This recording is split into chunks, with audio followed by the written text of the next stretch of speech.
ವೀಕ್ಷಕರೇ, ನಮ್ಮ ಚಳ್ಳಕೆರೆ ಟಿವಿಗೆ ಸ್ವಾಗತ. ಇಂದಿನ ಪ್ರಮುಖ ಸುದ್ದಿ.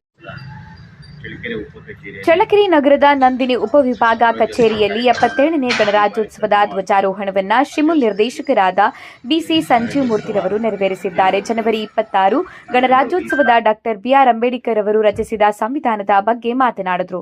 ಈ ಸಂದರ್ಭದಲ್ಲಿ ಮಾರ್ಗ ವಿಸ್ತರಣಾಧಿಕಾರಿಗಳಾದ ನಯಾಜ್ ಬೇಗ್, ತಾಲೂಕು ಮಾರ್ಕೆಟಿಂಗ್ ಆಫೀಸರ್ ಇರ್ಫಾನ್, ಘಟಕದ ತನ್ವೀರ್, ಪಶು ವೈದ್ಯರುಗಳಾದ ಪುನೀತ್, ಸತ್ಯನಾರಾಯಣ, ನರೇಶ್ ಹಾಗೂ ಕಚೇರಿ ಸಿಬ್ಬಂದಿ ವರ್ಗದವರು ಮತ್ತು ಚಿತ್ರದುರ್ಗ ಸಿಸಿಯ ಸೆಕ್ಯೂರಿಟಿ ಓಬಯ್ಯ ನಾಯಕ್ ಇತರರು ಹಾಜರಿದ್ದರು.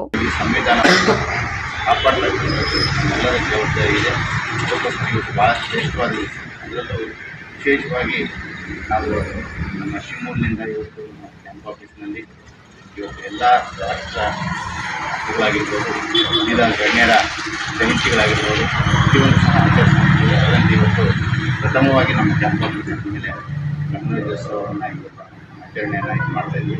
ಭಾಳ ಸಂತೋಷವಾಗಿ ಈ ಒಂದು ಸಂದರ್ಭದಲ್ಲಿ ತಮ್ಮೆಲ್ಲರಿಗೂ ಶುಭವಾಗಲಿ, ಎಲ್ಲ ಸರ್ವರಿಗೂ ಶುಭವಾಗಲಿ ಅಂತ ಈ ಸಂದರ್ಭದಲ್ಲಿ ನಾನು ಹೇಳ್ತಾ